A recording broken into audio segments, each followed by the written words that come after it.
Sweet potato తోటి ఒక healthy ఇంకా టేస్టీ ప్రసాదం అయితే చెప్తున్నా ఇప్పుడు.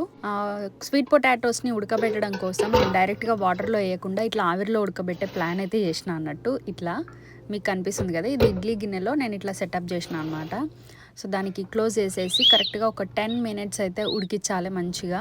సో అది మనము ఉడికిందా లేదా అనేది ఒకసారి గుచ్చి చూసినట్టయితే మనకు అర్థమవుతుంది. తర్వాత ఒక ప్యాన్లో కొద్దిగా బెల్లం తీసుకోవాలన్నమాట. దాంట్లో కొంచెమే వాటర్ యాడ్ చేయాలి, ఎక్కువ యాడ్ చేయొద్దు, మళ్ళీ ఎక్కువ వాటర్ అయిపోతుంది అనమాట. సో ఇప్పుడు నేను చూపిస్తున్న ఈ కన్సిస్టెన్సీలో వస్తే సరిపోతుంది. పాకం లాంటిది ఏమి అట్లా రావాల్సిన పని లేదు. తర్వాత స్వీట్ పొటాటో ముక్కల్ని మంచిగా కట్ చేసి వాటిపైన మంచిగా ఇట్లా ఆ పాకంని వేసి తర్వాత నెయ్యి బాగా పోసేయాలన్నమాట. ఆ తర్వాత దేవుడికి దీన్ని ప్రసాదం లాగా ఇస్తే ఆయన కూడా చాలా హెల్తీగా ఉంటాడు, మనకి కోరుకున్నవన్నీ ఇచ్చేస్తాడు.